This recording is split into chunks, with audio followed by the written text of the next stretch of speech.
Hello students, good morning. हूँ प्रज्ञा पटेल। मैं कक्षा 8 विषय हिंदी और हिंदी विषय में जो पहला काव्य तेरी है ज़मीं। विद्यार्थी मित्र, आज हम कोरोना महामारी के जरिए स्कूल में तो नहीं आ पा रहे, इसलिए मैं वीडियो के माध्यम से आपको शिक्षा देने जा रही हूँ। तो हमारा पहला काव्य है तेरी है ज़मीं। उनका साहित्य प्रकार है प्रार्थना गीत। प्रस्तुत कविता एक प्रार्थना गीत है। जब हम सब संकट यानी कि मुश्किल में होते हैं तब घबरा जाते हैं और उसी संकट से बचने के लिए कोई उपाय नहीं सूझता, तब हमें ईश्वर की याद आती है, क्योंकि ईश्वर सर्वशक्तिमान है और दयालु भी। वह हमें मुसीबत से अवश्य छुटकारा दिला सकता है। तेरी है ज़मीं इस प्रार्थना काव्य में ईश्वर के प्रति ऐसा ही विश्वास प्रकट हुआ है। इसलिए आज हम जो पढ़ने जा रहे तेरी है ज़मीं काव्य, तो पहले हम काव्य का गान करेंगे। तो विद्यार्थी मित्र, हम सब अब काव्य का गान करेंगे। गौर से सुनिए। तेरी है ज़मीं तेरा आसमान, तू बड़ा मेहरबान, तू बख्शिश कर। सभी का है तू, सभी तेरे, खुदा मेरे तू बख्शिश कर।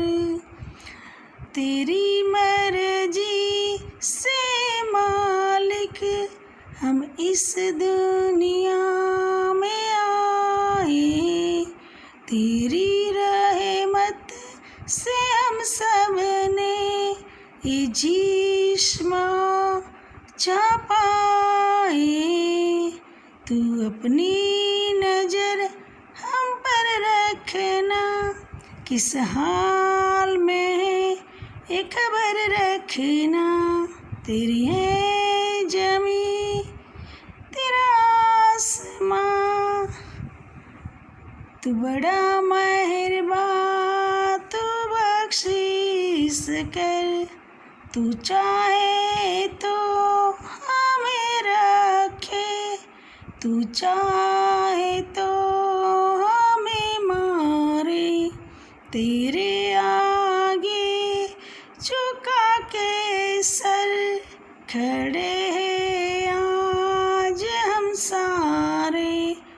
वो सबसे बड़ी ताकत वाले, तू चाहे तो हर आफत टाले। तेरी है ज़मीं तेरा आसमां, तू बड़ा मेहरबान, तू बख्शिश कर। विद्यार्थी मित्र, कविता का गान हमने किया। अब मैं आपको एक के बाद एक अंतराल लेकर कविता की समझ देने जा रही हूँ, तो गौर से सुनिए। तो पहला हमारा अंतरा है तेरी है ज़मीं तेरा आसमान, तू बड़ा मेहरबान, तू बख्शिश कर। तो यहाँ पर कवि कहते हैं कि हे ईश्वर, ये सारी धरती यानी कि ज़मीन तुम्हारी है, ये खुला आसमान भी तुम्हारा है। तुम बहुत ही मेहरबान हो, दयालु हो, कृपालु हो। हमारे अपराधों के लिए तुम हमें क्षमा कर दो। तुम सब के हो और सब तुम्हारे। हे ईश्वर, तुम हमें क्षमा करना। अब दूसरा जो अंतरा है, सभी का है तू, सभी तेरे, खुदा मेरे तू बख्शिश कर। तेरी मर्जी से ए मालिक हम इस दुनिया में आए, तेरी रहमत से हम सब ने ये जिस्म और जा पाए हैं। तू अपनी नज़र हम पर रखना,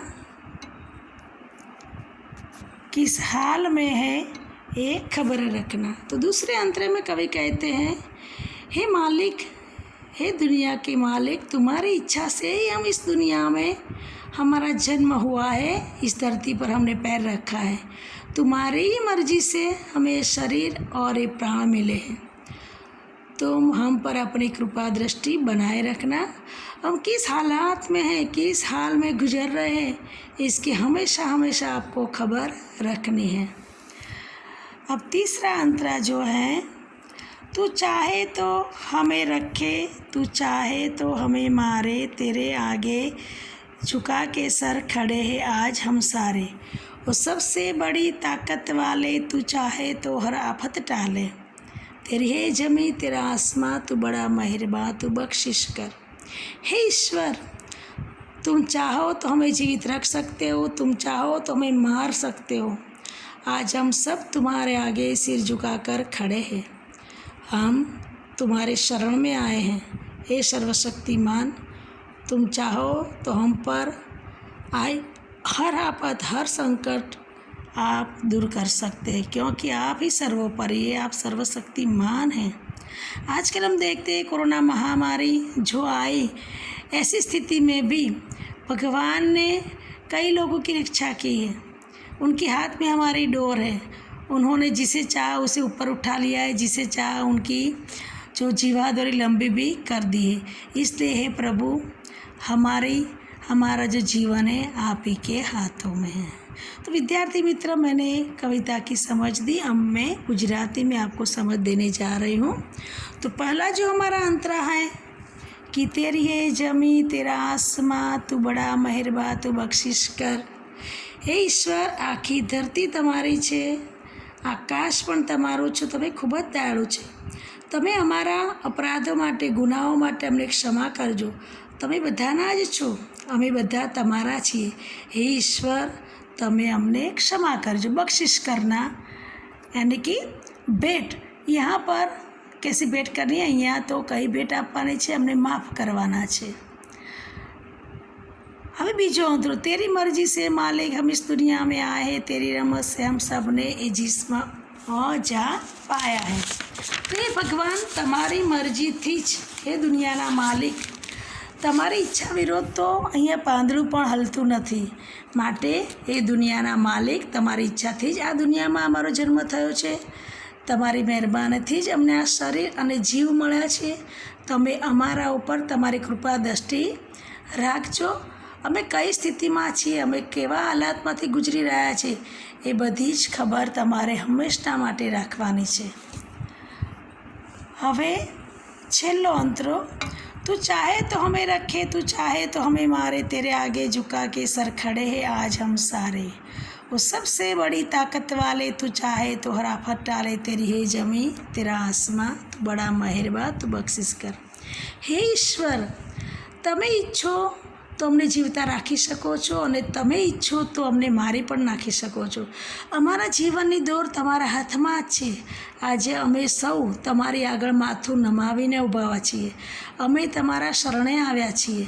એ સર્વશક્તિમાન, તમે ઈચ્છો તો અમારી ઉપર આવેલી દરેક આફત દૂર થઈ શકે છે। આ કોરોના મહામારી જેવી આફત પણ ભગવાન તારા હાથમાં જ છે, અમને બધાને મારવા કે તારવા।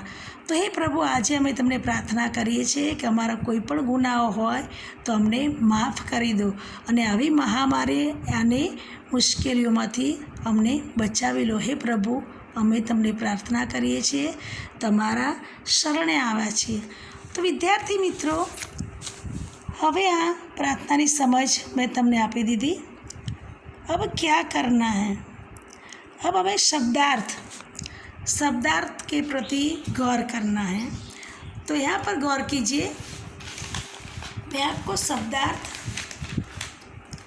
जो भी यहाँ पर बताती हूँ वही शब्दार्थ आपको लिखना है। आप सभी को हमारी हिंदी होमवर्क के लिए एक अलग सी कॉपी यानी कि नोटबुक बनानी है। तो पहले हम क्या करेंगे, पहले हम सब लोग कविता का गान तो आप सभी को करना ही है घर पर। उसके बाद हमें पहले शब्दार्थ लिखना है हिंदी की नोटबुक में। उसके बाद क्या लिखना है, शब्दार्थ के बाद हमारे प्रश्नोत्तर। तो गौर कीजिए, यहाँ पर मैं आपको शब्दार्थ बताती हूँ। जमी तो जमीन धरती, मेहरबा कृपालु दयालु, खुदा तो भगवान ईश्वर, बख्शीश भेंट उपहार यानी कि क्षमा करना। यहाँ पर क्षमा करना ये हमें भावार्थ लेना है। मालिक तो स्वामी ईश्वर, आफत, संकट, मुसीबत। मर्जी यानी कि इच्छा, रहमत तो कृपा, जिस्म यानी कि शरीर, जा यानी कि जान, प्राण, जी, नज़र तो कृपा दृष्टि, हाल तो हालात, दशा, स्थिति, टालना तो दूर करना। तो विद्यार्थी मित्र, हम सभी को इस शब्दार्थ के बाद हमें अभ्यास के प्रश्न लिखने हैं। अभ्यास के बाद स्वाध्याय, तो हम ये प्रश्न भी लिखकर गृह कार्य हमारा पूर्ण करना है। तो गौर कीजिए